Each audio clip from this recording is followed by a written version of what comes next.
when it comes to some of the top tier units in the game, you all already know that Whamshell is going to be one of those units that you're going to be focusing on. However, in this video, we're going to be talking about another unit out there that compares well to Whamshell, but actually gave me a reason to focus on her versus Whamshell. Stick around because you definitely don't want to miss this one.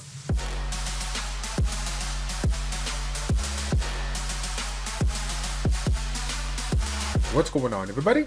It's Childish. We're back at it again, coming at you with another video for Skylanders Ring of Heroes. In today's video, we're going to start a new series where we compare two units of a similar archetype or mechanics, compare the pros and cons about them so you guys can decide which one is going to be the best one for you. Now, if you've been following my channel for quite some time, you already know why we are doing this first one here. Wham Shell is by far one of the top tier units in the game, one of the most highly recommended tanks to build early on, but I've chosen not to build him, and we're going to compare that really quickly. Now, let's just start out with the fact of why can't we build both? You know, because I know we're going to get that question early on. So if you guys already didn't know, Wham Shell and Shell are both water-based tanks. And in this game, we only have 3.5 spots, right? 3 Skylanders and, of course, a villain. So when we think about all the things that we're looking in our team with regards to our just synergy and overall, we really can't double up on a tank per se.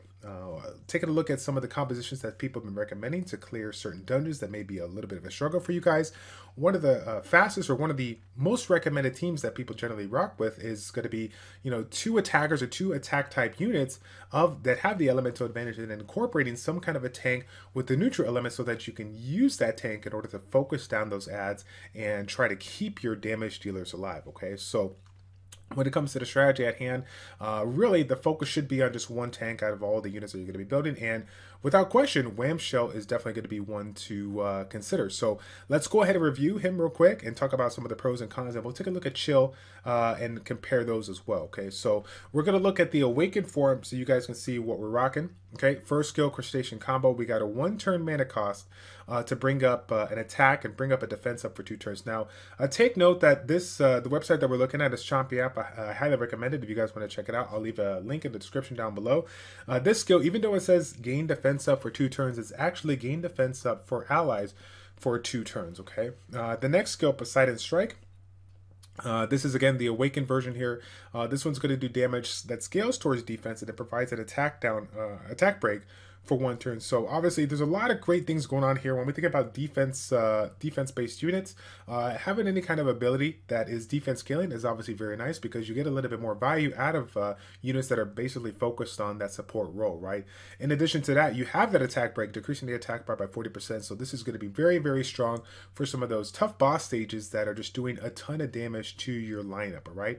And then we have the last skill, or I guess you could say ability, Graceful Waters, which is a passive that provides 50% chance to gain a shield for all allies for 3 turns. And this is at the start of the round. Now, take note that it doesn't start out at 50%, it starts out at 30. So if you guys are looking at this website, you want to know how the skills get broken down, you can basically take a look at this and get things figured out here. Same thing with the first one here. This is going to be a defense buff for 1 turn when you first get started, but when you get it maxed out, this is going to give you, it's going to give you that +2 on the defense here. So taking a look at Wham Shell overall, the 2 biggest things that make this unit shine above the rest is the fact that your first skill provides that AoE defense buff for your entire party at a relatively low cost. 1 mana cost, even though it's a 24-second cooldown, it's negligible. That's pretty typical for, you know, 1 mana cost abilities, but the fact that you don't have to do any kind of awakening or anything to get this defense buff for everybody is really, really nice. Okay, I mean, the fact that you get an ability that scales with defense in addition to a chance to proc the shield is great, but it really doesn't make for what this unit provides, which is again essentially a tank. You're looking to do what you can to mitigate your damage. Now, the second thing about it is the accessibility. So Wham Shell versus Chill, which we're going to be talking about here shortly, is something that you can farm as long as you want for as many, you know, days as you want, right, until you get the pieces that you need. You can get this one at stage 1 through stage 6 in island number 9. So on this one, it's going to be really, really easy for you to get it to 6-star awaken. And of course, let's not forget the fact that it is a 2-star Skylander, so those fragments are going to be coming in a lot quicker than would a 3-star or 4-star one that you're going to be able to obtain. Now, let's go ahead and take a look at Chill, and then we'll kind of do the compare and contrast here. So Chill, let's take a look at her. She's a 3-star Skylander, and her first ability, we'll take a look at the Awakened, or the regular one here, the Freezing Shield is going to be her buff. Now, this one here, you will notice that it's going to create what they say freezes the surrounding atmosphere and provides a defense buff for 4 turns, and then a focus aggro for 2 turns. Now, this comes initially as a 2-turn debuff, but when it gets maxed out, it's a 4-turn defense buff. Okay, so in addition to the defense buff, we get that focus aggro, so we basically taunt everybody to attack us and, you know, keep them away from our damage dealers, right? Now, if we take a look at triple javelins, this skill is a relatively good mana cost for the amount of damage potential it has. This one's going to be able to hit 3 enemies, and it's going to do some damage depending on where the HP of the target is. So the lower the target's HP, the greater the damage. So when we think about some of the stages where we're struggling, maybe you guys have seen it, you know, with some of the content creators showcasing like B9 and whatnot, you know, their damage dealers are doing a ton of damage, but then maybe they die off, and you know, essentially Wham Shell or your tank has to do a fair amount of damage to finish it off here. Even though this unit does not scale with defense, it has the potential to still do damage when the target's HP is really low, is a little bit lower. Okay. Now, the next one is the one that just really makes this unit shine, really separates this from the rest of the tanks out there. Cool Air Protection, it's a passive that when it initially starts is an 80% chance to freeze all enemies for 3 turns when being attacked while under defense of. So there is a little bit of a conditional you know, ability here. We have to wait for that. We have to have the defense buff up, but again, it is a passive, so at least it's not something that you have to cast here. Now, if you take a closer look when you invest into this unit, you will notice that the 80% chance will go up to 100% chance to freeze. You'll get the effect count to improve from 2 to 3. And then on top of that, if you get the last skill maxed out on this passive, you will increase, this will increase to all targets getting hit if one of them hits chill. So now let's talk about the freeze, because I know this is going to get probably argued in the comment section below. The freeze mechanic, right? From what I understand, okay? Freeze mechanic increases skill cooldown time by 3 seconds, but I believe this is based on the skill being already on cooldown, right? This is not something that you can increase the skill cooldown time by 3 seconds if the ability is, you know, is currently, like, you know, queued and ready to go, right? It has to be on cooldown in order for us to get value. Please feel free to prove me if I'm wrong, but I have not seen any time where the freezing mechanic was able to reduce the cooldown down by 3 seconds when the skill was already queued up. So this already has to be used and already has to be on cooldown. And again, that's just for one freeze. This ability here, being able to freeze for 3 turns, essentially means that the cooldown time is going to be increased by 9 seconds, right? 3 times 3 is 9. So when we think about any ability out there that has whatever, 10 seconds, 16 seconds, 24 seconds, I mean, being able to hold it back and make it wait 9 seconds longer is pretty strong, right? And again, this is something that gets tied down to the fact that it's, you know, for AoE. So one unit that hits it, you're already setting back everybody if they've already used certain abilities, right? So, I mean, you can already see right there how this one kind of ties in. And then if you skill this one up, this one's going to go to a 4-turn defense buff.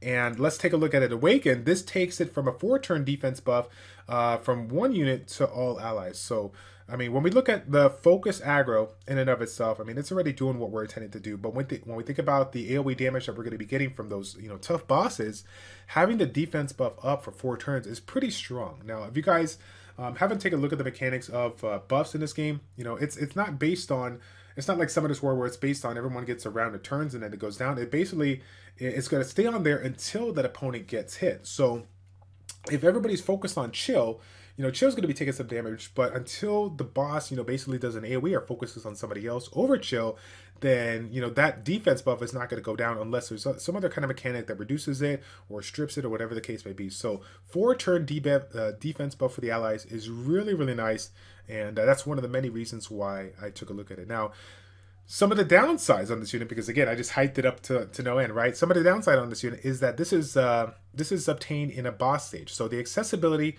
Wham Shell versus Chill. Wham Shell got the edge on this one because you can farm it through and through until you're done, or you can basically farm Chill on the boss stages and essentially collect 6 pieces every single day, or 12 pieces if you decide to go ahead and refresh it. So as far as getting this one 6-star Awakened is going to take a lot longer of time. Now, if we take a look at the stats from both of the units, you will see that outside of basically the natural base stats of the attack, defense, and HP, Wham Shell versus Shell, Chill's going to get the nod on that just because, again, she's a 3-star Skylander versus a 2-star Skylander like Whamshell is. So there's really no change in accuracy or effect accuracy, but those are obviously something you're going to be have to be considered because of the fact of how the mechanics of some of these units work, right? If we're looking for the attack break on Whamshell, or if we're looking for that freezing ability on Chill, you know, the effect accuracy is going to be very, very important. Now, I don't know if I mentioned this, and I'm really looking forward for somebody to prove me wrong on this one, but from what I understand, in this game, the freezing mechanic is not something that is currently immune to the boss. You would think that this freezing mechanic would be immune to the boss, but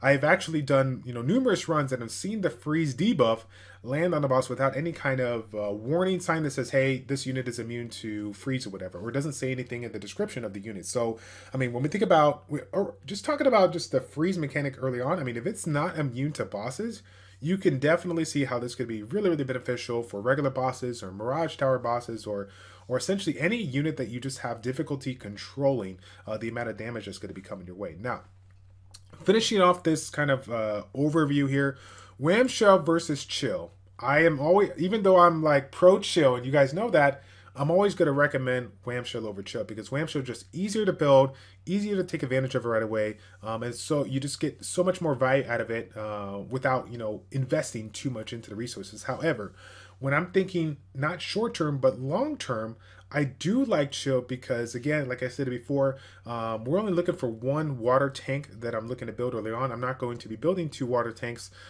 because it just takes too long to invest.